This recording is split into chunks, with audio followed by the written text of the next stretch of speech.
All right. Hello and welcome to Hello Governor the podcast. As always, I am Abdullah, and my guest today is. You want to introduce yourself because I know I'm gonna butcher your name. Fine by me.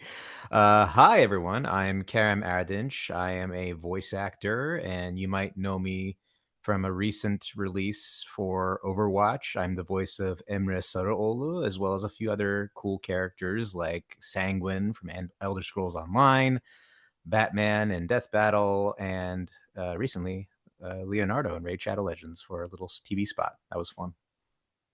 Hello.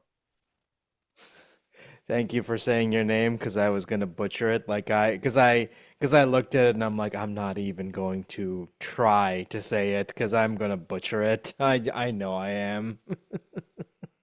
All good. And Kerem works just fine. So, first question is the obvious one. How did you get started and what made you want to get into voiceover? I had a unique start to my voiceover journey. I sort of put it in phases, I guess. I originally started just as a hobby. I had a YouTube channel and I always loved any sort of media that had any sort of disposability to it, where people would dismiss it, whether it be comics, cartoons, animated movies, anything of the sort that in the time where I grew up, the 90s, it was dismissed as either kids' entertainment or disposable. I had a strong urge to explore and see what was really in there, the art that composed those genres. I really wanted to explore and find, and it captivated me. Things like Batman the Animated Series, Courage the Cowardly Dog, anything with sort of a unique portrayal to characters where they're memorable or mesmerizing, I really gravitated to. So I always had an interest in the field, whether it be in video games, animation, growing up. So I started just with a YouTube channel where I would go and create videos of my favorite characters, dub over certain scenes, or just create my own content. I did some Dark Souls videos where I would dub over bosses where normally the bosses in the game don't have dialogue, but I tried to write some monologues as if they're sort of tragic figures and what went wrong in their lives to put them where they were. So I would do things like that. And that was for about, I would say, 5 years. I was very closed off from most of the VO community, which I think worked to my advantage because I got to practice and really hone my craft sort of in a silo by myself. And then as time went on, I sort of just got comfortable with bridging the gap between myself and the larger community where I would make friends that are also voice actors and directors and engineers just from frequenting Twitter and talking to people and joining things like Casting Call Club in the very beginning, just seeing what's out there and trying to audition for things on Twitter, whether they were paid or unpaid at the time. Then I would say the next big shift was when I started taking classes. Really important if you want to get into voiceover. You can meet pros very easily through classes and other voice actors, your peers, getting to see what they're doing. You can learn from their performances as well as honing your abilities in a safe environment that way. So I started going to those classes and felt more and more confident. So I then started auditioning for things that were actually paid casting calls for indie games and the like. So I would say that would be my next phase where I was booking some things and showing my parents and my friends like, look, I got this cool indie game, isn't it awesome? And went from there. Then I guess the big impetus to where I started doing this professionally was I started auditioning for a cattle call agency. I first applied to a bunch of agencies, but I got into AB2 Talent. That was my first agency. And we call those cattle call agencies, for those that don't know. It's mostly just a roster of a ton of voice actors. You don't really have that direct one-on-one relationship you normally would have with a full agent, but they do send you a whole bunch of different things. And for the most part, it was commercials. So I started auditioning there for a few video games, commercials, got lucky there, got some really nice jobs there. Then, as time went on, I started auditioning for a bunch of different casting directors. The same names eventually started coming up, and one casting director ended up putting my name forward. I never met this person to my now agent. I am with Dean Pinero now, very, very happy with him.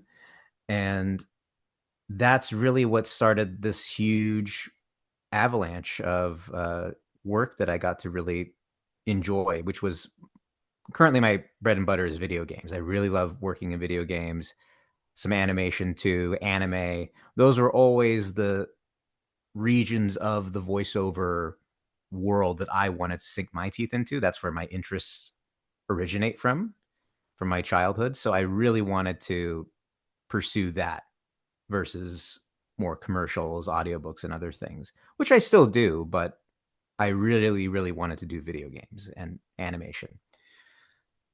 So I got introduced and I started booking there, and here I am. That's a 10, almost 10-year long journey, I would say. I've been now fully working professionally to this capacity, I would say, for about 3, 4 years now.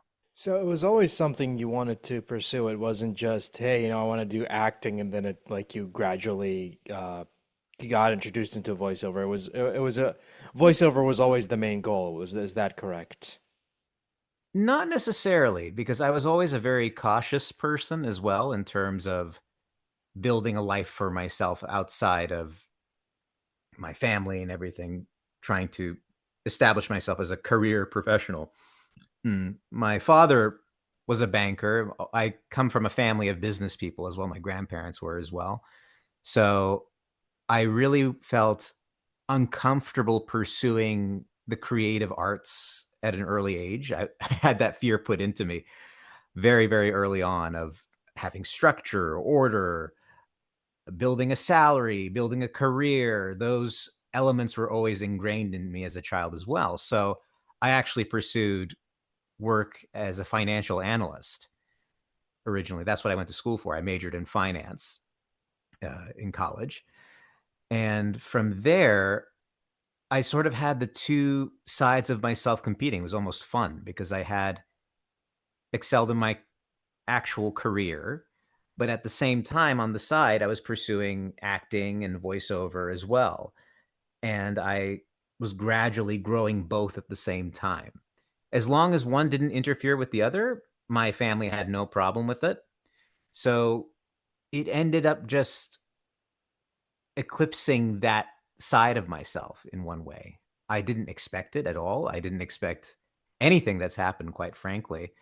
I've never seen Turkish voice actors in anything growing up. I've never saw a name like mine appear in credits for animation, video games, even traditional on-camera stuff. I haven't seen Turks. Now I do some of the time, but it's really a rare occurrence still. I can count the amount of voice actors I know who are of Turkish descent on one hand that are working in the LA, New York, I guess Canada as well, sort of main hubs of voiceover in this continent. I know there are some that are overseas in Europe, but for the most part, it is a very Turkish free zone. So I had no idea what to expect. I didn't really have a community to latch onto in the space. So I was really flying blind for the most part. And it's just been really cool to see the reception that element of my career is also received from people in Turkey as well as people in the States that aren't Turkish either. I mean, speaking as, someone who's Middle Eastern, I can totally relate because, around here, like, it's all business. Like, that's the only career path you have. And it's like, there's no creativity in the arts. Like, we don't value the arts, which is kind of a shame because I think that's an untapped market. It's just like it's just business. You just go to school for business and that's all you do. It's all Mm-hmm. banking. Banking is really huge here, and it's kind of like, yeah, yeah, yeah, but it's like I kind of want to, I kind of want to tell stories. I kind of want to like, all that other I stuff. will say though, my mom in particular always believed in this path as well. My grandparents too. They never deterred me away from pursuing this, which I give all the credit in the world to them for that. Because I didn't have that confidence in myself in the beginning, especially. I just felt, oh, well, it would be really nice to do X thing or X role, or maybe one day I will be able to be in a video game. I remember having those thoughts and thinking, no, can't be. Not me. But I had people, friends and family, that were very, very passionate about believing in me. And with their belief, I gradually grew into believing in that myself. And now I feel I'm my own best advocate for pursuing this and believing that I can achieve what my legendary contemporaries that I admire have achieved. And what do you love and hate about what you do? Oh, that's a good question. What I love about it is I enjoy making people feel excited by an idea that I have, especially in the audition process, because a lot of actors hate auditioning. But if you learn to love it and do fun things with it, you book way more than your peers, I think, at least anyway, because that's the point in the process where no one has any leash on you. You can't be pulled back. You can't be fit into a box by a director that wants one thing from you and doesn't let you really explore, because that happens sometimes. But in the booth, when you're on your own recording for an audition, you can do anything you want. And what they really want to hear is not the voices you can do. They're assuming if you are receiving the audition for the most part, you can do the voices they're asking for. My agent in particular sends me things mostly that he thinks I can do. He doesn't just throw everything at the wall and see what sticks. And that's usually what clients prefer as well. They want to hear from the actors that fit the bill. So they already know, for the most part, usually that you can walk the walk, especially if they recognize you. What they really want is to see what your idea is. And that always, to me, is the best part. Let's say it's a dragon or something. We have a dragon that's in a video game that I'm recording for. And I'm thinking, what is something that they won't hear from anyone else that will grab their attention and maybe make them think, let's give this guy a shot?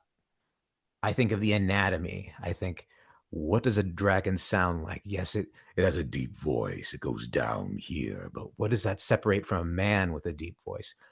He has groans and noises to feed it texture, maybe. When it goes down here, he breathes. He moves his lumbering body. You know what I mean? It's that moment of creation that's the most fun for me. And what I hate about what I do, there isn't anything I can point to that I hate because it's such a strong word. But one thing I guess I dislike about the, I guess, state of the industry, let's say that, is a lot of people tend to feel a sense of imposter syndrome when they are not reaching certain points or competing with other people or having their eyes on a certain end point. That's something that avarice, I've never experienced that, but it really harms the mental state of a lot of actors that go through that. I don't like that. That's something that I feel bad about because there's some genuinely nice and talented people that end up feeling very withdrawn from themselves and their self-worth because of those feelings. No, I agree with you on that second point because like, I've heard stories, I've even talked to people who are really talented and they're like, they have those doubts. They're like, I don't know if I'm good enough or I don't know like like why don't they like me? Why aren't I booking more or whatever? And I just really don't like that mentality because I just want to tell these people like you're enough, you're fine, like as speaking to someone who, listens to a lot of newer actors and critiques their performances, I'm like, you're fine. You're not doing anything like wrong, because looking at the past and present and how much has changed in the industry, and I think people are way too much hard on themselves. But then again, like, we're growing up in a we're not growing up, but like we're in a time where social media and the internet and everything like that has become such a an integral part of our lives that it kind of feels much more difficult to ignore those doubts. Oh yeah, you are instantly compared to the apex of your field constantly, at least to yourself. It's very easy to do that, where if you're not at the level of the up and coming stars of anime or video games or this or that, even audiobooks or commercials, whatever it may be, if you don't feel that you are where you need to be, that is a very, very difficult emotion to grapple with if you don't have the tools to, if you don't know how to deal with those feelings. Because we all feel those feelings of inadequacy at certain points in our lives, but it really comes down to understanding that you are on your journey, that you have your support from yourself, your belief in yourself, and understanding that you have more to learn. I have the eternal student mentality where I'm always learning, always never resting on my laurels is my current mindset. And I hope always will be my mindset, no matter how far I go in this crazy industry of ours. But I think if you have that sense of I'm always growing, I'm always learning, and I'm excited to, that will address those feelings and keep them in the little box where they belong, not overwhelming you like a tidal wave. And let's talk about the thing that you're most known for. How did you get involved in Overwatch? It was a very long journey for me, at least me directly. I found out about this character 8 years before an audition even went out because he was teased originally in 2016, but he was confirmed as a Turkish hero in 2018 in a lore drop for a old mission of Overwatch called Operation White Dome. And it was mentioned there that he was a Turkish soldier that joined the strike team named Emre. And I looked at that and I'm like, no way, that's so cool. Maybe they'll have a future Turkish hero. Just as a fan, I was so excited because I played the game. I love the game. And I didn't even have it in my mind to be him one day. I thought when I was actually living at the time very close by to Blizzard and going to work every day directly across the street from them, actually, maybe 2 blocks down. This was 20, I want to say 2020 at the time. And I was just wishing every day I would pass by thinking, God, I would just want to audition. Never mind getting the part. I was thinking, if I can just walk through those doors and audition for him, that would be a dream come true.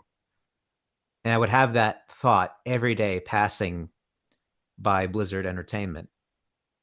And that was always my,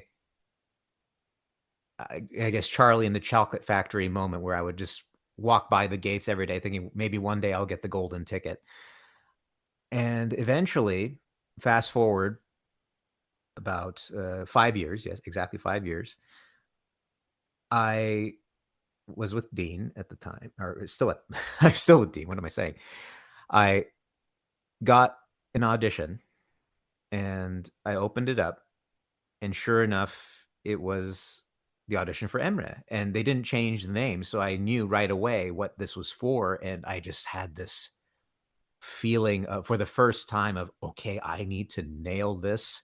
Normally, I don't put pressure on myself at all in the audition process. I just go, let's have fun, let's create, and throw it off, forget about it. And if I get it, great.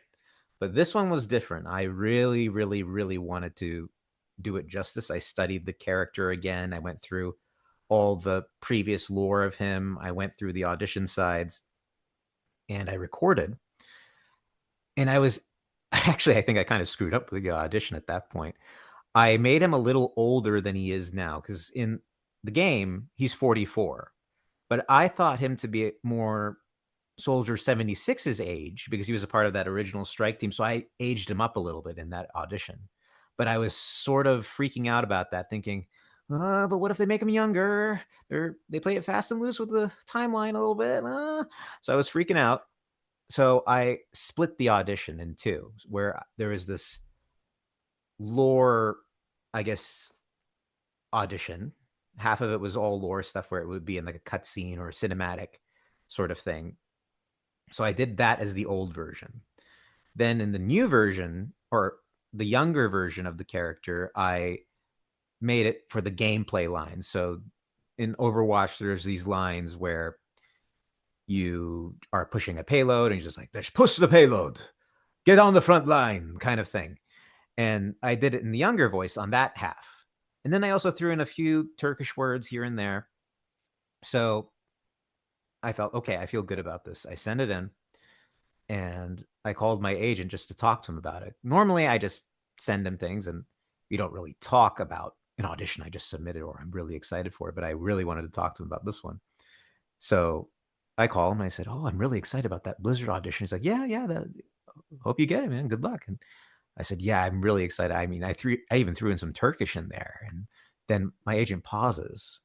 He said, "Wait, you're Turkish!" Like as if the light bulb went on his head. I said, "Yeah," because we don't get many Turkish auditions often. My agent knew that I was Turkish, but it's not something that normally comes up. Usually, when it's a Middle Eastern role, it's either Arabic or Persian characters, not usually specifically Turkish. Mena is usually the term that we get for Middle Eastern characters.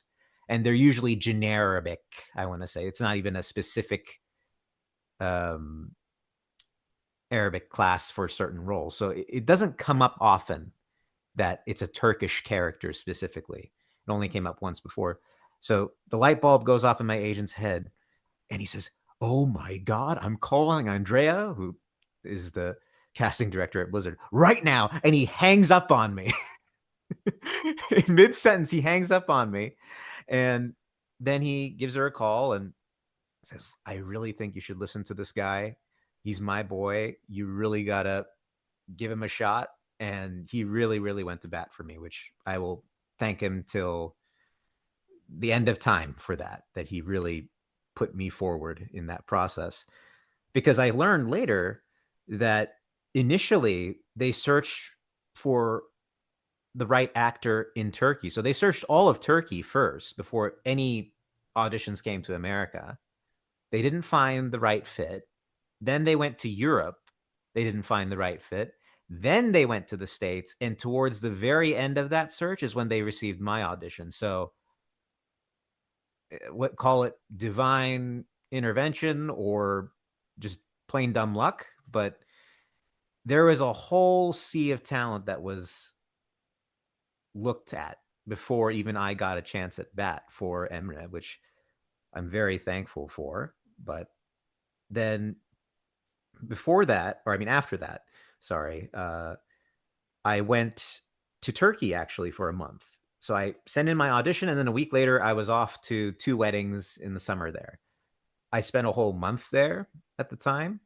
This was September of 2025 that I went. Longest I've spent in Turkey in a really, really long time. I lived there originally for 7 years. I was born in Pittsburgh, but from 7 to 14, I lived in Turkey.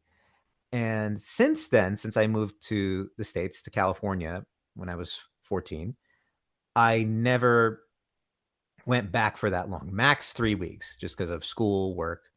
But because I had these two weddings, one at the beginning of the month, one at the end of the month, I stayed for a really long time. And it was really interesting to connect with those roots during this process. I had this on my mind the whole time, thinking, what if they asked me to come back to do a callback or something? I was really nervous because I didn't want to fly all the way back to America, then buy another ticket and come back for the weddings, because I would have if they asked. But thankfully, I got the call back when I was in Turkey my last week, and they were saying, okay, we want you to come back in for a call back on October 3rd. So I thought, great, fantastic. I'll be back and ready to go. So I had this really excited, good energy about it. I wasn't stressed about airlines or changing tickets or anything. And I went to this church. I'm not a religious person at all, but I believe in the power of this church that I went to. It was a Greek church in Turkey called Ios Dimitrios. And we would just light candles there and make wishes for friends and family. And a lot of the time they came true. I don't know if it works or not, but anyway, I wanted to do it that day. So I went to the church, lit a candle, wishing for Emre to be, that the callback would go well and I'd be Emre. So after the church, I then went to visit my grandma's grave in the cemetery in Istanbul. So I drove there, and I'll never forget this moment. This is when I knew that I had a force behind me that was going to will this into existence. And it was, I got out of the car, and I know exactly where my grandma's plot is. And I just look, though. I haven't been back in a long time. And I just look across from me when I get out of the car, and I see a tombstone that says the family of Emre in Turkish. And I just got chills all over my body. I'm like, oh my God, this is crazy. And it's the first thing I lay my eyes on, this giant family tomb marker. And it says the family of Emre. And I never noticed it before. I've only been a handful of times because it was all the way in Turkey. So I just go once every visit. So I didn't know it that well, the cemetery, but I never noticed that tombstone before. And it was the first thing my eyes locked onto getting out of the car. So I felt, okay, I'm going to go back with this energy and make it right. So then callback day arrives, and I go in. And normally in callbacks, you get maybe 3 lines, 3 scenes max. And then they say, okay, thank you. Have a great day. We went through 6 pages of Emre stuff in that callback. And I felt, okay, I think we've got this. So I leave the callback. I go tell my agent the story, and we crack open a nice bottle and celebrate prematurely. And then a week later, I got the call and got to go on this journey with Emre, which I'll never forget. It'll probably be, if not one of the most amazing, unique experiences I've ever had recording for a character, beyond just the personal connection to his culture. First, or one of the first, I would say, Turkish characters that have a very prominent spotlight on him in this American pop culture ecosystem. There have been a few. In fact, I even played another one. Used it my first Turkish character, Hayali from Hunt Showdown was another one. But he opened this door to me for meeting so many amazing fellow actors in Overwatch. I've gotten to meet, beyond the directors and engineers, people that worked on Emre's HUD, Emre's sound design, the PR team, the people that worked on his damage counters, everything under the sun. I got to meet all those people and become friends with so many people. I got to meet streamers at Spotlight, fellow voice actors too, getting to do interviews with them and bond with them through that process, getting to test my dream character a week early with everyone playing games with the best Overwatch players ever. It's just a crazy, crazy experience from start to finish. And were you aware of the whole like rebranding thing when they went back from Overwatch 2 to Overwatch 1, or was it just like, or was that kept secret? It was kept secret until a week prior to Spotlight for me. So me and Faria, who's the voice of Anran, we did a lot of our press together. Where the first week they actually brought us to, or a week before Spotlight, they brought us to Blizzard campus in Irvine, and we did interviews with a bunch of press corps.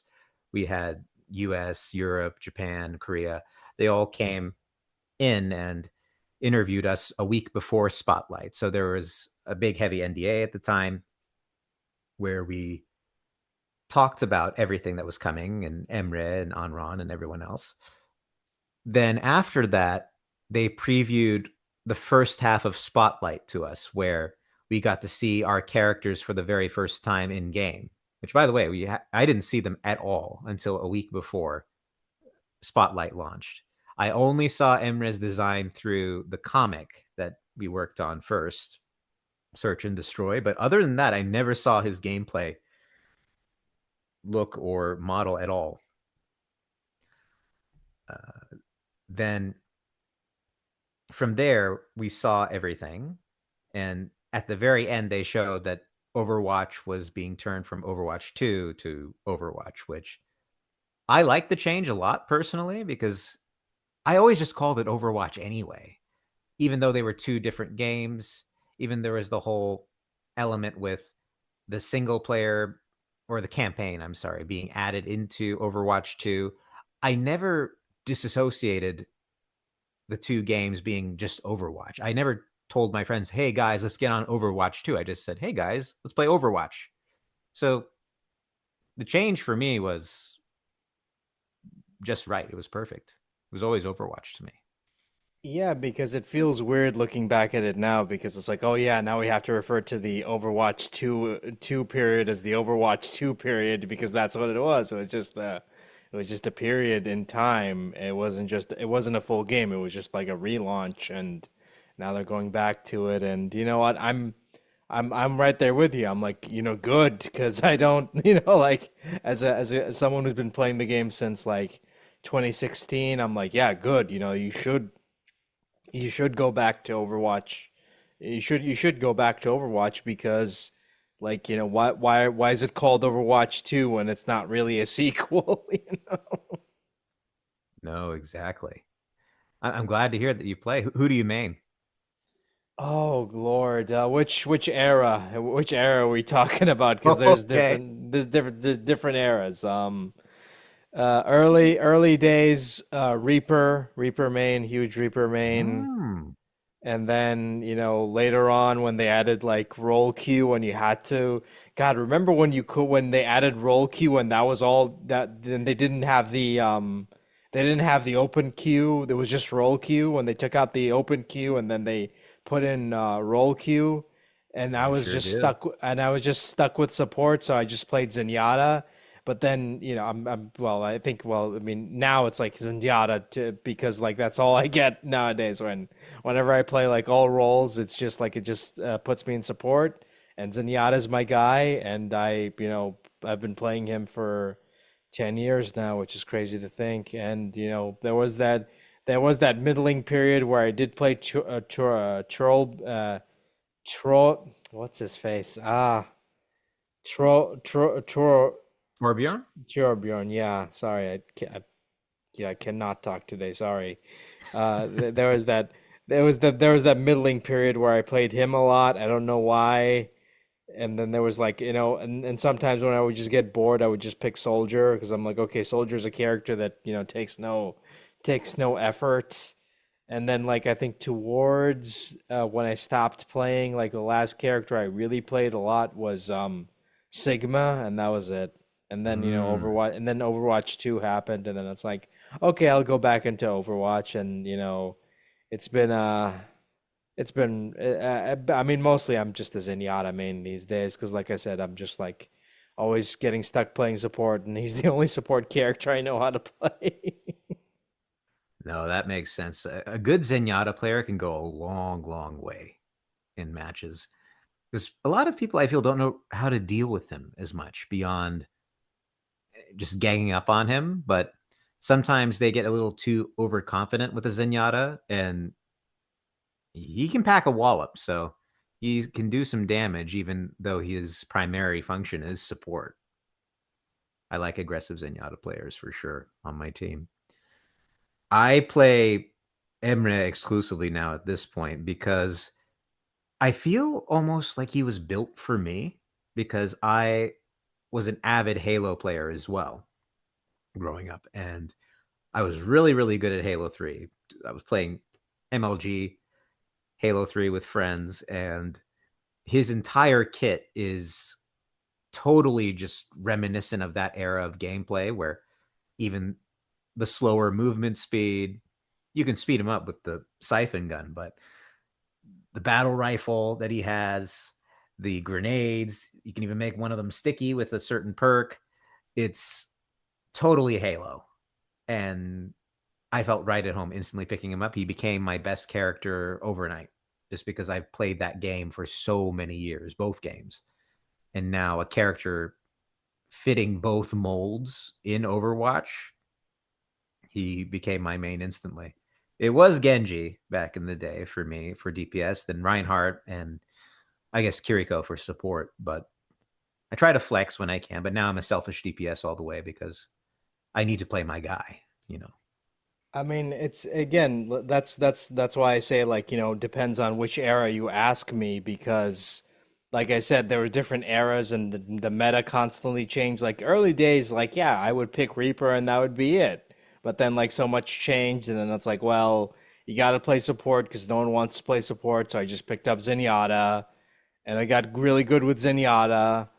And then, there was that middling period where I would just pick like random characters and then there was like and then sometimes when I'll do tank I'll just pick Roadhog because he has the what do you call it, the self-healing thing, which is great. I think that's the best thing ever because you don't have to worry about healers because you can just self-heal and that's great. And he's a great tank. And I still love playing Roadhog. He's still great. He's yeah, I that mean hook is evil.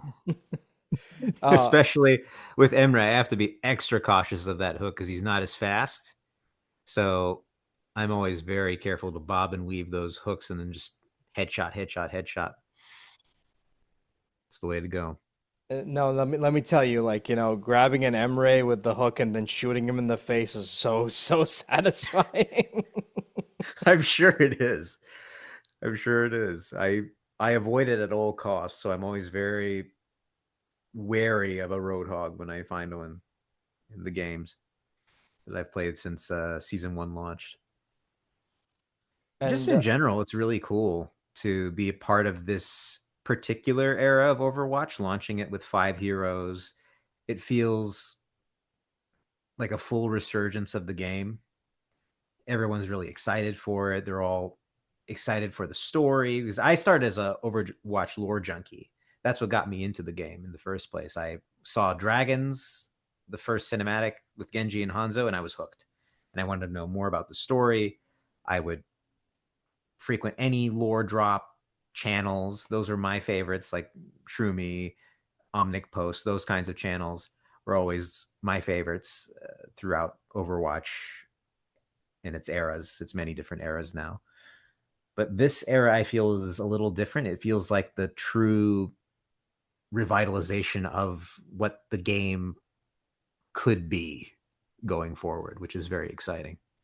I mean, I'll be honest, like I wasn't, to be, completely honest, I did struggle with the Overwatch 2 era. I mean, I wouldn't sit here and say it's terrible, but it wasn't the game I fell in love with. I mean, and it was clear, and I didn't want to be that guy who was like, "Oh, this sucks and this is terrible and blah blah blah." But I did, power through it. I did say, I did find highlights in that era. I mean, I like Junker Queen.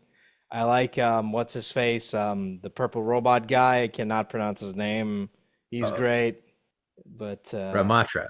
yeah, yeah, Ramatra, he's amazing. Like I love that character.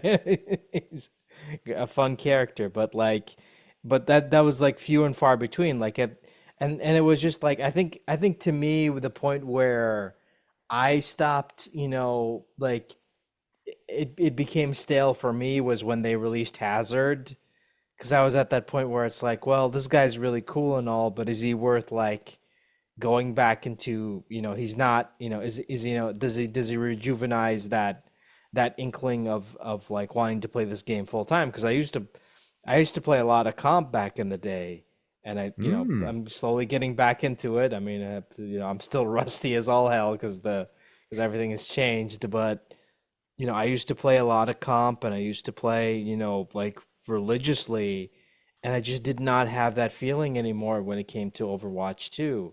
I mean, it's not a bad game, but it didn't scratch that itch. I mean, they would release, characters that I would like play with and say, "Oh, this person's interesting, let's see, how," but it wasn't enough. And then there was that whole thing where the canceled content, and it's like and that was like that kind of annoyed me because it's like, well, what's the point of announcing something if you're just going to cancel it midway through? And the game felt directionless for a couple of years now. So like when I saw the announcement that they were like, releasing 5 new heroes, that they're going to take the lore seriously again, which I'm all for again because I do feel like one of the biggest issues that Overwatch 2 had was like there was not enough focus on the lore. So it just felt like an afterthought. So the fact that they're going back to that whole like, we're taking the lore seriously, and we're like, introducing characters, and they're that they matter now because like they're not just like, oh, here's a new character and then the lore is in the background. It's like, no, the lore is in up front and center now, and the reward system is like really reworked. Everything's reworked, and it just feels like I feel like they needed to do this. I mean, I don't I know it's gonna sound weird, but it's kind of a soft reboot, and I kind of want it. It's a soft reboot that I think this franchise desperately needed after like a couple of years of like being in that middling period for me. Oh, I agree. In fact, I would think that a lot of people at Blizzard would agree too, because this feels like a direct reaction to that stagnation you were talking about, just from their perspective as well, because they, as a company, they went through the turmoil of the canceled content and just shifts in the organization. So in that storm, they cultivated this idea of, let's reinvigorate the proposition that we are giving our players. And I think that passion of creating 5 new heroes at launch for a game of this scale and magnitude and depth for each and every one of those heroes is an insane ordeal that I'm frankly blown away that they were able to do, just from a purely logistical standpoint. Crazy. I can't imagine the amount of hours, the narrative team, the gameplay team, the testing teams, the just PR team organizing Spotlight in of itself and executing on all of these critical points so flawlessly. It was frankly just impressive to see from my standpoint, having, I guess, that inside view into how they put all this together, just from speaking to them and talking about the process with them while working with them. It's a testament. It makes me feel hopeful, especially in a time where that craft is being threatened. Just any craft in general, whether it be voice acting, on camera acting, game development, in any facet of the process. It is in question now because of things like AI, automation, just a devaluing of the process it takes to achieve something in art. The the journey to get to the finished piece is the art in of itself versus the final vomited out video of Denji and Reze dancing in some silly video in Chainsaw Man. Uh, that to me is I'm vehemently against it. I'm sacrilegiously against that sort of thing. It's outrageous to me that it's even worthy of discussion right now, but that's the world we live in. So things like this succeeding, where it is just a bunch of motivated people building something that is designed to just make people happy and blow people away. These are the wins I feel we need in today's society to move away from that dark future of regurgitating just other people's work, other people's stolen work and hardship. Yeah, I think, it's difficult being a creative nowadays because of, like you said, with AI and all this other stuff, and then you have all these companies trying to push it so hard into everything that it just breaks everything because like, these programs are not designed to do generative AI, but then you have the shareholders who are like, no, it's fine, and then these companies are like, okay, we'll just add in all this stuff that and it just I mean, I avoid talking about this because I don't want it to dominate the conversation because I say this a lot, if I do talk about AI, it'll just like dominate the conversation and we'll be here for 8 hours talking about it. But I do think, I do agree with you. I do think that one of the biggest issues I have with the industry as a whole right now is the devaluing of art. Like you have these people who come in who just don't care about art, who just want to make a product as fast as they can and refer to everything as content when it's not content, it's art, like I mean, and specifically talking about Overwatch, like, I mean, I look at some of the old skins and some of the emotes and all this other stuff that they did over the years, and I'm like, yeah, a human being made that. The stuff went into, love and attention and care went into making this thing, and I just hate how it's being devalued. I hate how everything is just seen as a product. Everything's supposed to sell you something and everything is supposed to, make a profit. And I'm just like, can we just have escapism? Can we just celebrate the arts? Can we just like create for the sake of creating? I miss those days. I'll play devil's advocate a little bit and I'll say I understand that companies that create these properties and the works from them need to make a profit. However, where they lose me is the constant pursuit of everlasting growth. We as a species, we as a planet are a finite resource. We do not have unlimited budget works in society, in anything. There is a finite level of resources for anything, whether it be water, food, energy, anything. There, it is matter is defined. Let's go to pure just form and physics. Matter is defined. So treating the world and pop culture and art as this infinite resource to abuse and pump out regurgitated, constantly reused, rehashed stuff is not is not conducive to the human experience. And as the novelty wears off of, oh, here's the character I like dancing, that novelty will wear off. It will not be celebrated or even looked at with admiration because what impresses people is the love and care they put into something to make something that moves people. I'll give you an example, in fact. When I was recording with Olivia Lee Anderson for the two lore drops we did, Search and Destroy and Another Life for Overwatch. Originally, when I recorded for Search and Destroy, I got to hear Olivia's performance first, the first time. And I got to see what she did with it, where it was when Freya first discovered Emre, but she was tracking him down in that comic. And we voiced them. She voiced all the characters except mine. And that was the first tease of Emre being a playable character where people go, wait a minute, he's being voiced by someone else. Oh my God, that's the voice of Emre. And everyone would get excited.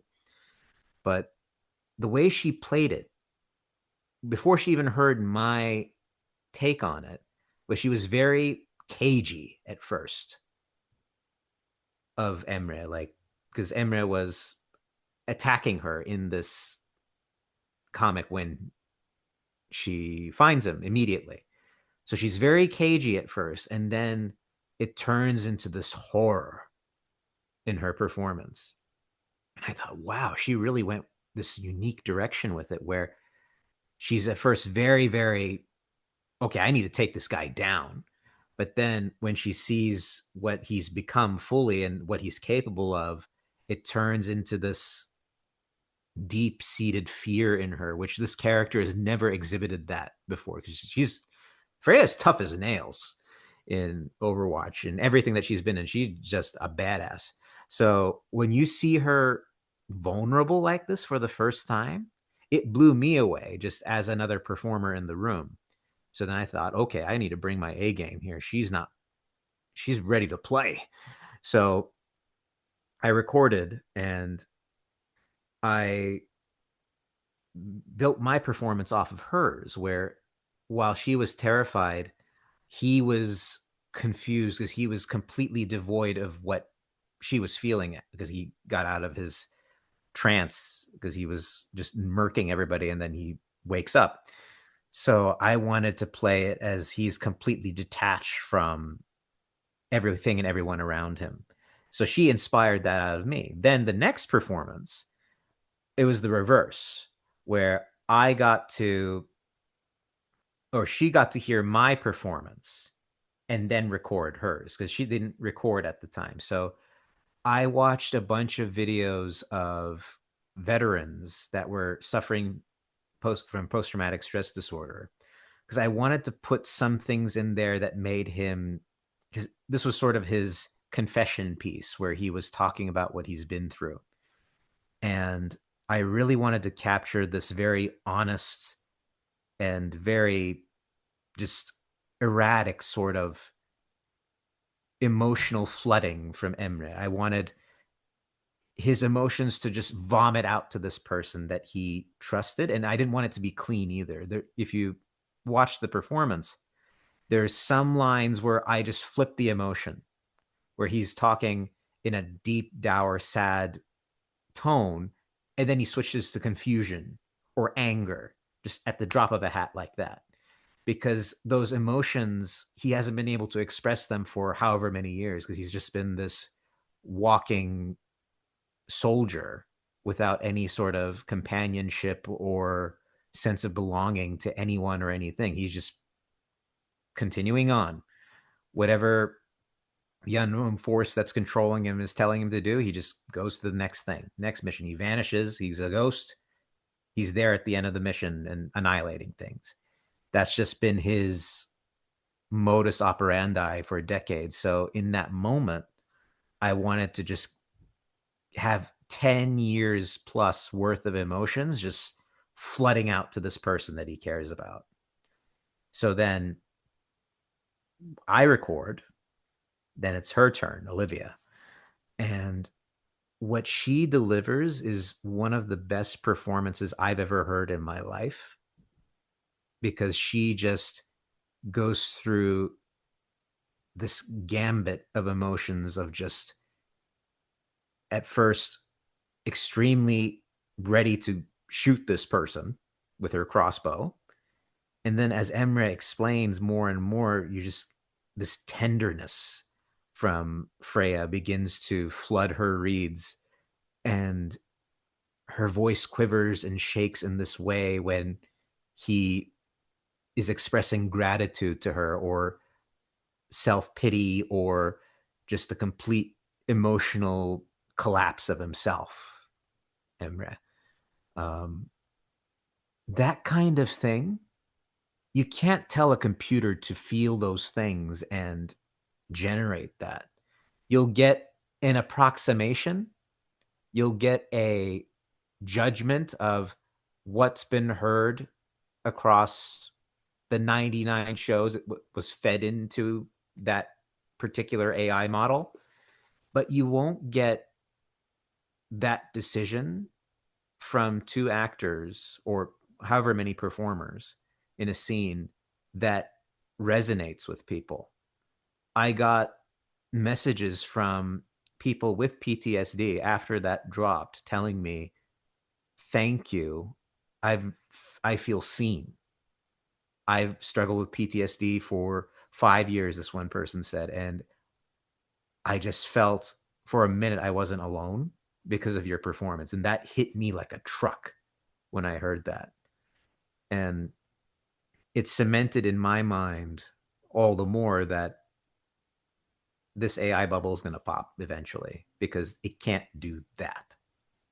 Yeah, definitely. I mean, I think, it's weird to me, like, you have these amazing actors giving these incredible performances, and then you have these, and then the executives look at that and be like, oh, but think of what we can do with AI. We can get all these like celebrity voices and have them in these games, and I'm just like, but like you already have good performances. Why are you so content? Why do you just want to chase like trends? It's all just soulless trend chasing, and I hate that so much. It's just ugh.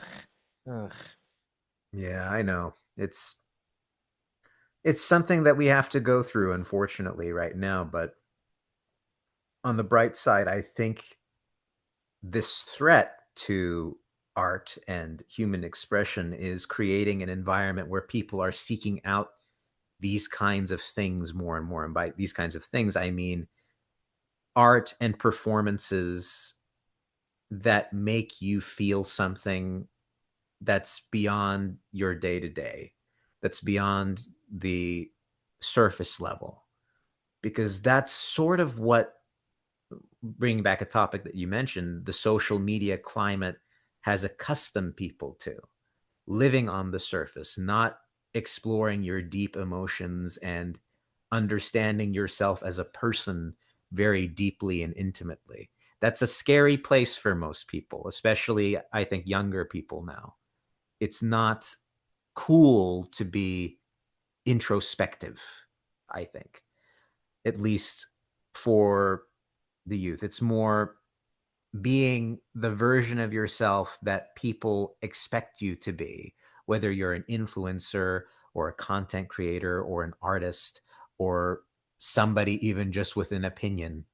Heaven forbid you have an opinion on something. Somebody will be furious with you if you have an opinion.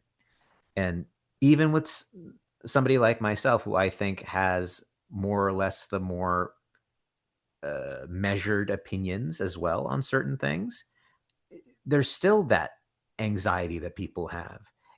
Uh, Never mind it being like, even if you don't have radical opinions. So it's interesting to see where the world will be going beyond this venture into the slopification of our expression. Yeah, man, it's. I mean, to be honest, like looking at the state of the industry right now, it's just like it's not good. It's one of those things that make it really frustrates me because like it's not that people aren't going out there to make great art. You have a lot of people who are desperately trying to get their names out there who are making incredible stuff, but the industry just doesn't care. It's just like it just wants something that they can just slap on a and what do you call it? Like a 30-second video on TikTok or Instagram or whatever.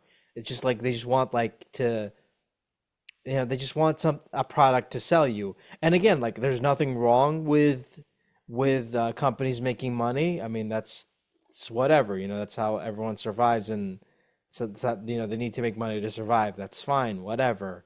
But I just don't like the devaluing of art. I just don't. I hate this idea of like, oh, we don't want to make your movie because it's not commercial enough. What do you mean it's not commercial enough? Like what does that even mean? It's crazy. Crazy. Oh yeah. I mean, I think of things like Studio Leica is one great example, I think, where their movies are not the most commercially sound movies when they make them. They're very bold and they have a unique art style. They're not Pixar that everyone's used to, yet they always end up telling a really interesting story, no matter how great the Rotten Tomatoes score is. They create something with a unique vision and they execute on that vision. And I want more movies like that, not less. And the way I think to get there is a cultural mind shift, particularly in this larger capitalist economic ecosystem of accepting that there is such a thing as making enough money. Because if you think about it, if you make enough money, then you can make those decisions more. If you have to make all the money all the time, that messes with your brain. That makes you go, I have to make the decision that is absolutely all the time best for the shareholder, no matter who I have to trample. And that doesn't create a good environment for, never mind entertainment, but for any sort of innovation at all, whether it be medical, whether it be business, whether it be our entertainment sector. That mindset is the killer of any sort of moving forward. At least that's what I think. No, no, man. As someone who's worked like two office jobs, like, you hear these conversations where it's like, oh, we're not making enough money, and then you look at you look at the finances from like the past quarter, and it's like, is that not enough? It's like it doesn't seem that bad, but it's like, no, we need to make, if we need to make this much money and at this amount of time, otherwise the company's sunk, and it's just like. I just like, what are we even doing? Like, it's one of those things where it's like, I'm not against, making money. I understand that the company needs to make money to survive, but at the same time, it's like, stop with this nonsense of like, oh, we need to make like X amount of money by this period. Otherwise, we're done for. It's just like, it's so stupid. I hate that You're so not. You'll be much. fine. We'll be fine. That's the mentality I have with it anyway. We'll all be fine if we just do enough.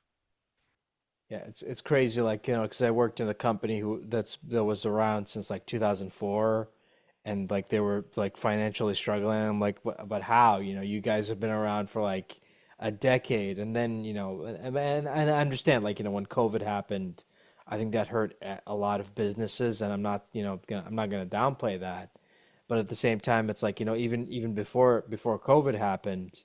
They were like, "Oh, we're not making as much, and we're struggling with this. We're not getting as many clients and stuff like that." And then, like I said, I look at the finances, and they seemed fine. It's like, I like you guys aren't struggling as much as you're making it out to be. But then they're like, but then you always have those people who are like, "Oh, but the shareholders aren't happy," and what have you. And it's just, I don't know. Like it's one of those things where it just boggles my mind that, it doesn't matter how much money a company makes, it'll never be enough for them. And I don't get that mentality at all.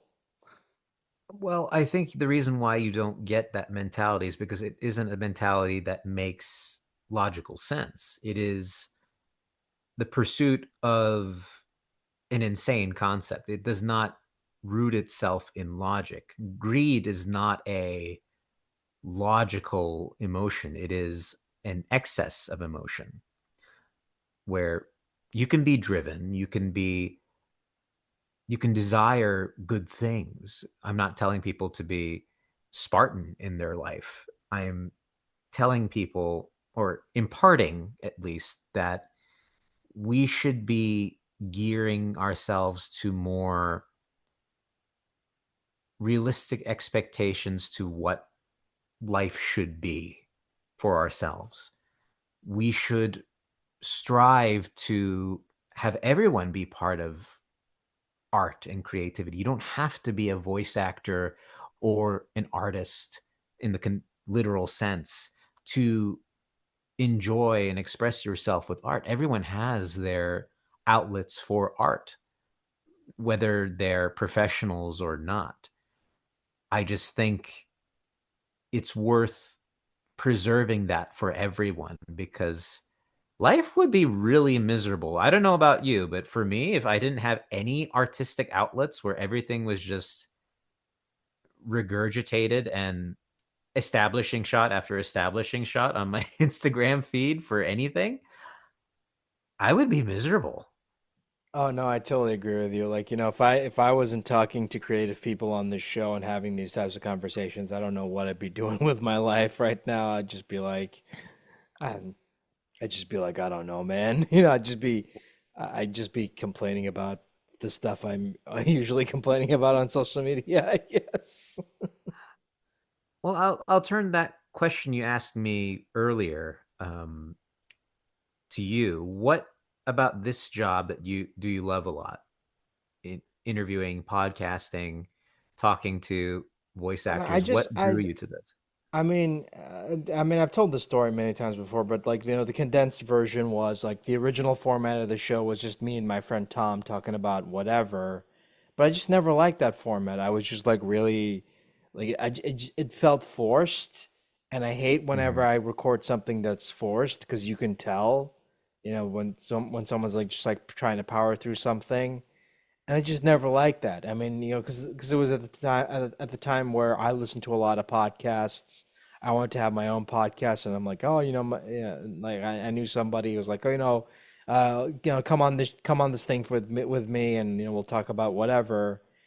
And we did that for a couple of years, and listening back to those episodes now, it's just like, I don't like those. It's not me. It feels like I'm trying to put on a persona.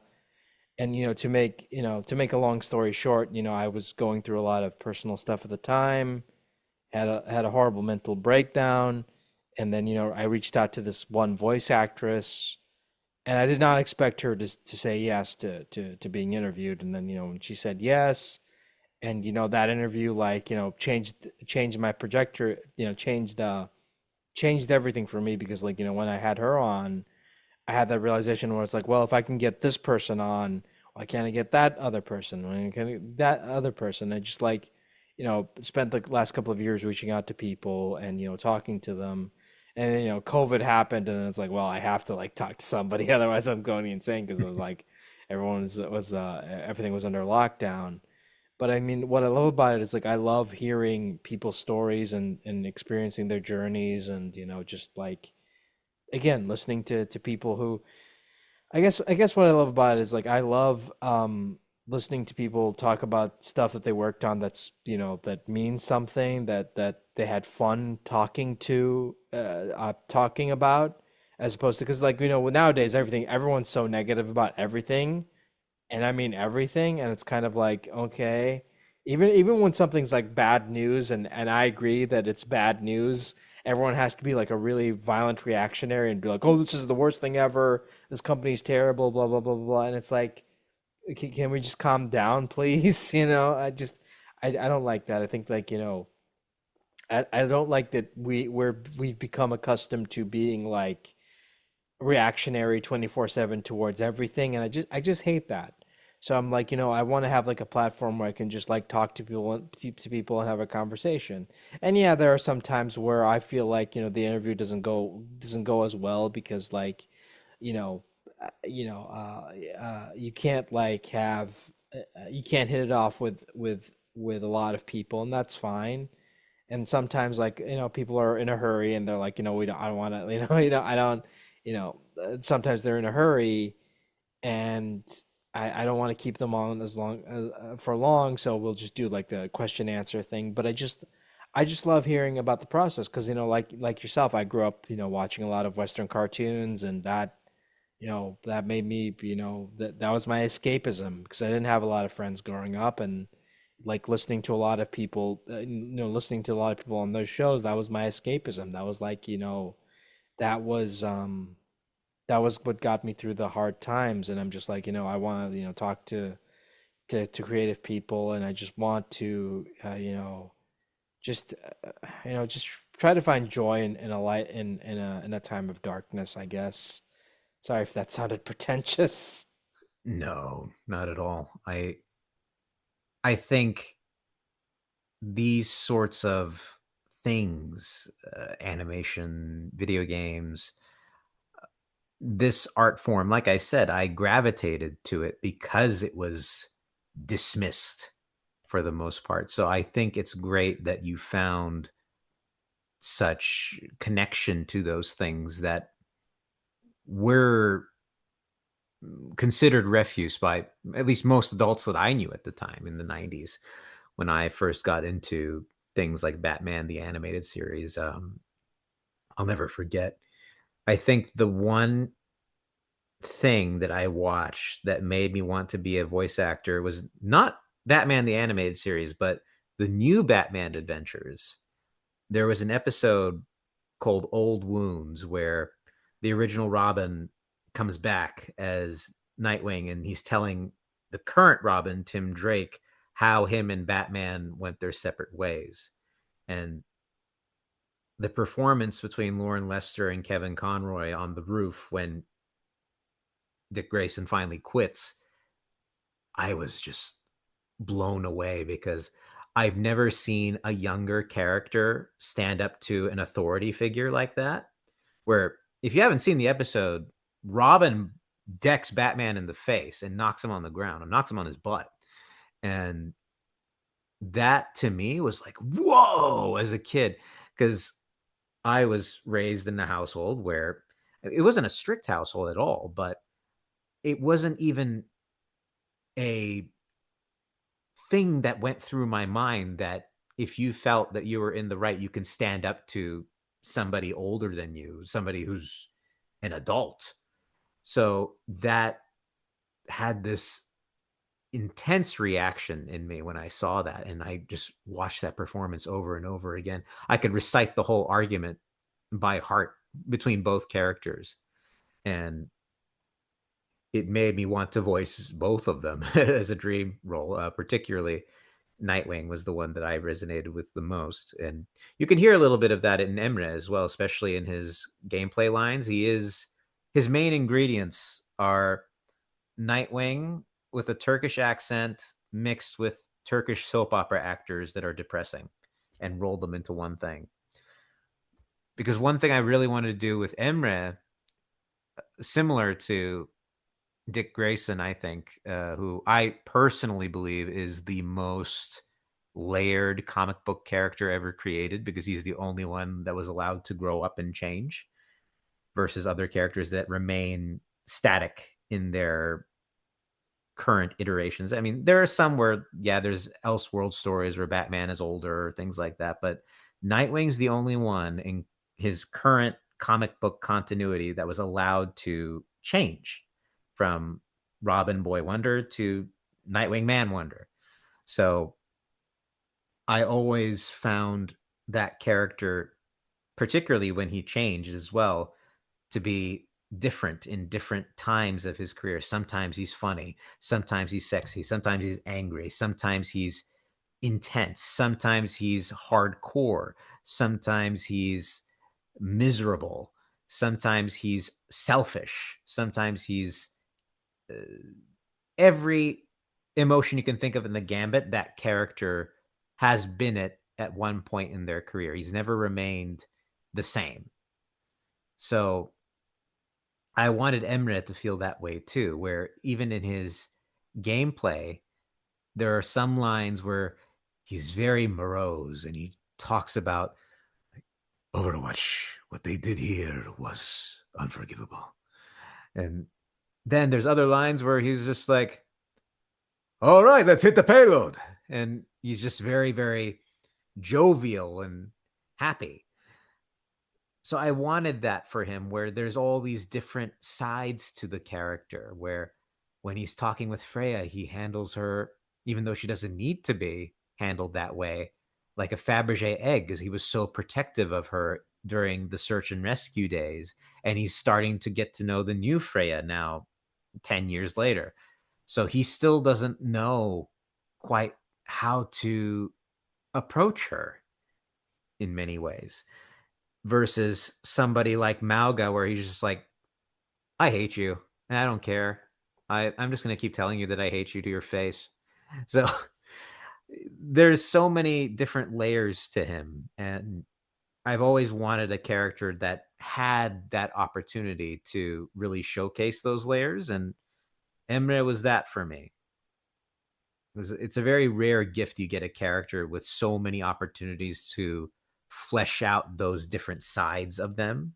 You don't get so much time with a lot of characters too, especially in video games. You come in for your 4 hours sometimes and you're done and you never use that or play that character again. Versus something like Overwatch, where it's going to be constantly updated for years and years and years beyond season one now.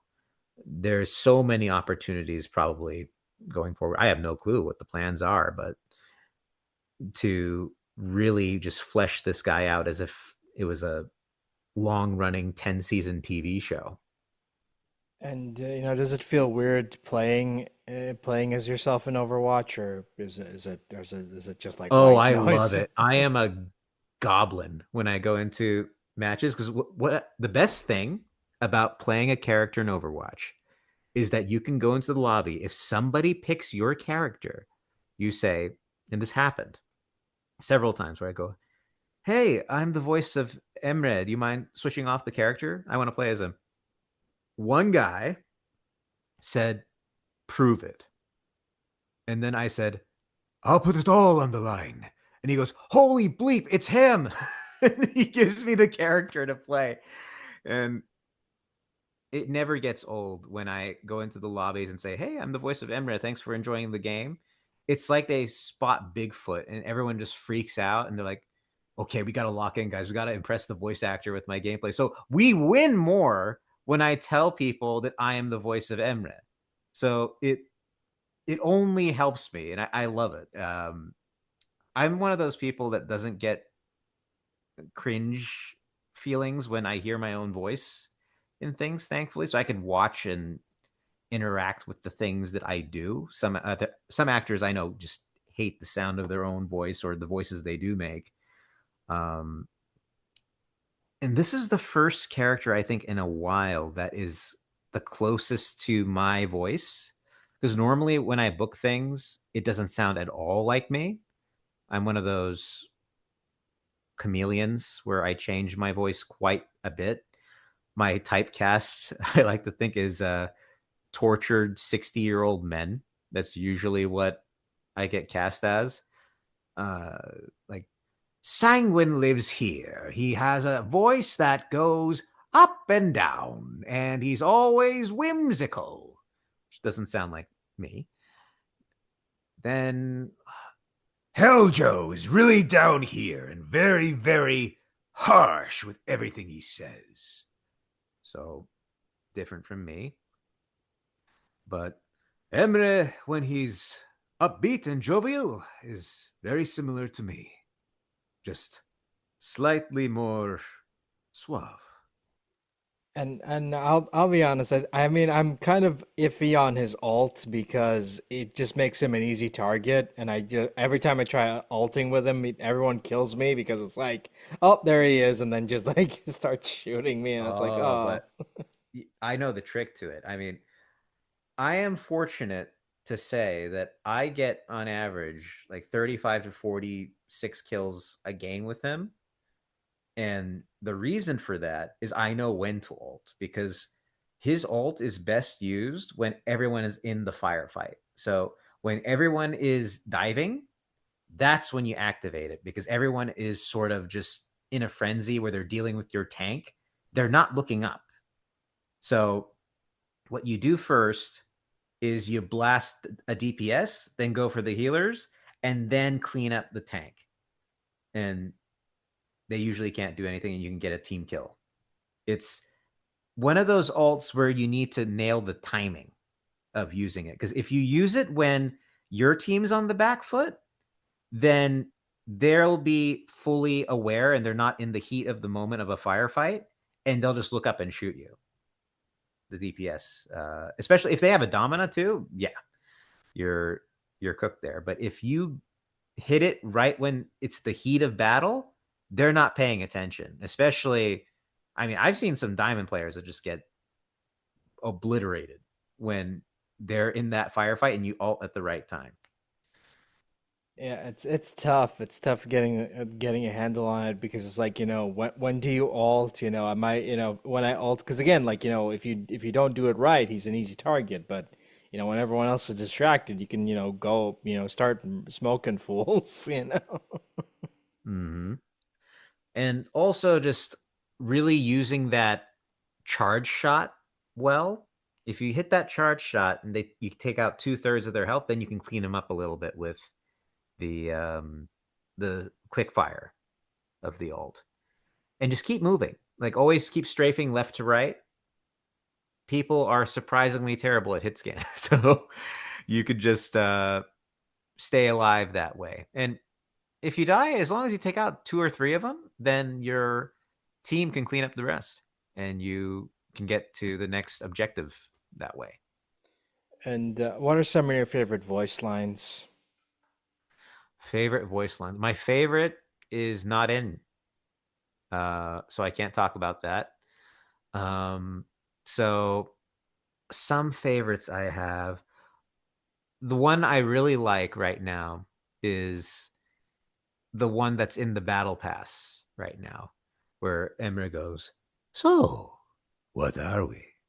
It's very, very flirty, and I spam it all the time. It's really funny to me. Uh, I love all the Turkish lines because it makes Turkish people feel seen. There's some that are like idioms as well, like tatlı yiyelim, tatlı konuşalım, which means let's eat sweet, let's talk sweet. It's an old Turkish saying. And I like those because it sort of harkens back to the just cultural background of the character. Hope to get more of those in the game later on. Another one I really like using, which I dub as proving magic exists in Overwatch. Hot take. Sorry, Joshy Zhang. This is true now. Magic is in Overwatch because what I do is when we're at the beginning of the game and the doors are about to open, there's a line that he has right before the door opens. I go, "Open sesame." And then the door opens and I'm like, "Magic is true in Overwatch. Magic exists." And everyone starts laughing like hyenas hysterically in the lobby. I do it. Never gets old. So, of what's in the game, those two are probably my favorites right now. And seeing as Overwatch is famous for doing collaborative skins with other franchises, if Emre was to get a collab skin, what would you want? What would you want it to be, and why? There are two I really want. If they ever did a DC collab, I want him in a Nightwing outfit. I just imagine like the black and the blue, and then his little eye chest plate screen would have the blue bird in like a little digitized blue bird on his chest. I think that would look really cool with the domino mask. Plus, he has the famous Keister in Overwatch. He's one of the most sexualized characters in Overwatch history, which Nightwing has in common with him. So I think that's a match made in heaven there. The other one that this one I feel is like really possible, and I really, really want it, is I want a Halo themed one because his whole kit is Halo, reminiscent Halo. And I saw this amazing design on Twitter where it was a Spartan design, the traditional Master Chief look and feel, where it's the green and everything, the Mark Six helmet. But instead of, because you know he has those twin scarf things on the back of his or on his neck, he has this scarf and it goes into this little twin tail thing. Uh, they reimagined that as Master Chief's poncho from Halo 4, where it has these twin ponchos going from his back, where they're sort of like scarves. It looks so cool. And the chest plate was 343 Guilty Spark sort of embedded in the chest. And I thought that was the coolest concept I've ever seen for a Overwatch skin. I would die if they had a Halo cross promotion thing and had him in a full Spartan armor.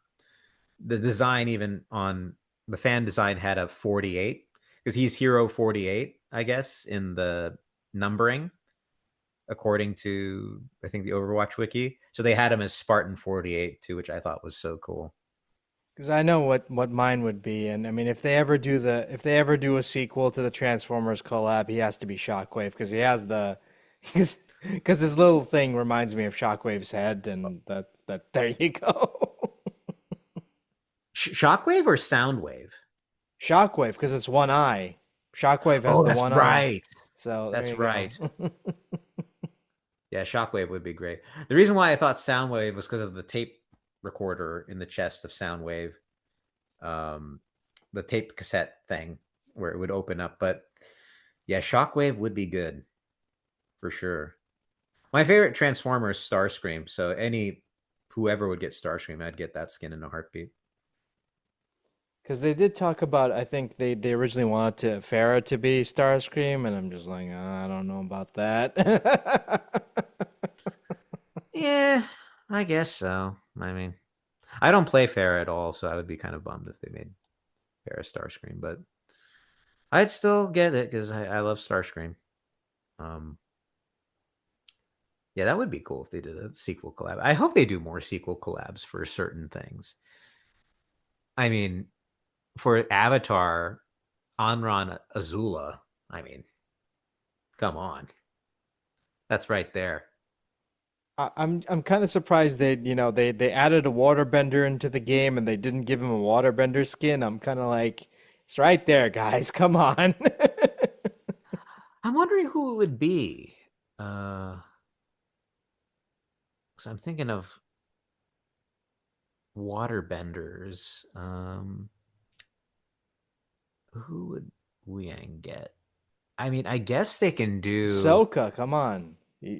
Well, I mean, Sokka. Sokka's not a Yeah, Sokka. waterbender technically, but yeah, I guess they can put him in his outfit. I was thinking like I was going to places like Amon or something, but I'm like, no, not Amon for Wuyang. I'll ask Howard next time I talk to him. Who do you want as a waterbender skin? Because I made that joke when I saw the trailer for him. I'm like, oh, I can't believe they added a waterbender to Overwatch. I mean, I was this close to going to China to get that Wuyang new. I think it was for Chinese New Year skins that are exclusive to China, or it's like a cross promotion or something. But he had this really cool black and gold skin that just dropped maybe a week ago.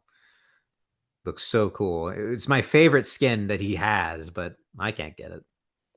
Oh man, talking about like rare skins that you miss out on. That's like, oh man, there are so many that I just like, I miss out on, and I just regret it for the rest of my life. I'm like, I don't know if you remember like the BlizzCon skin that Winston had that you could only get if you bought like virtual tickets to BlizzCon. Yes.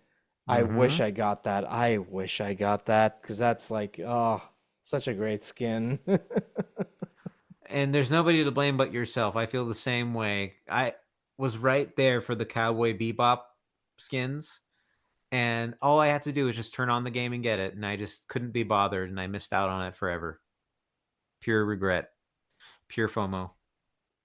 Oh, I have all of them now, so there you go. Lucky you. Because I'm a huge Cowboy Bebop fan, and I just love like what they did with Sombra and Ed. I think the Sombra and Ed one is my favorite because she has the walking Mm. animation, and that's so funny to me. I don't know why. No, I know that would have been my skin of choice if I got it for Sombra, but I think my Sombra right now is in the Jester uniform. There's that green Jester Harlequin one. That's what my Sombra has on right now, but I would have put on the Ed I like her if I ninja got it. skin that they released last season. That was a great one. Yeah, that was a good one. Yeah, they're doing great stuff. I can't wait to see what they're cooking up next because they don't tell me, by the way. They always keep it as a surprise for me. They never tell me what skins they're cooking. Anyway, before I wrap this up, can you give us an update on what you're currently working on and where can people find you online?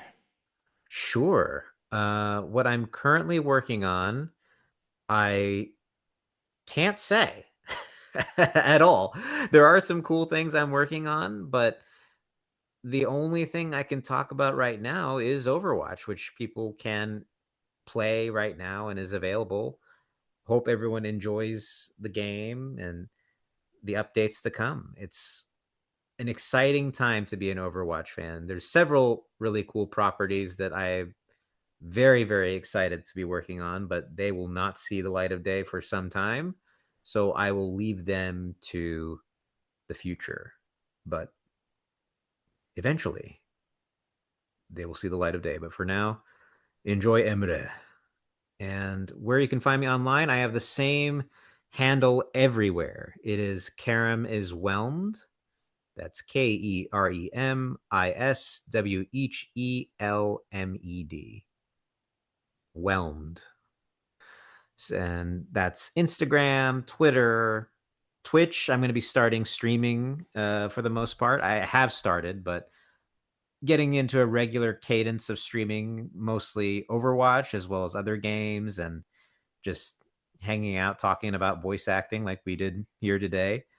And yeah, that's the plug. Thank you so much for taking the time off to do this. This has been a wonderful conversation, and if you ever want to come back, you know where to find me. Absolutely. We'll totally do this again. We'll have a lot more to talk about for sure. So it'll be great to Uh, and catch up again. I also want to say, like, if you're disappointed that I didn't go into too much lore talk, it's the content is still ongoing, guys, and can't risk going into too much detail about that stuff. Yeah, that's the one thing they told me that I can't really touch on. I can talk about anything that's out, but I can't tease or discuss the future of Overwatch. So um, we can talk about anything else that's out. Just, I mean, beyond this podcast, but my lips are sealed otherwise. All right. Thank you so much. Take care, and I'll talk to you later. Bye bye. Bye bye.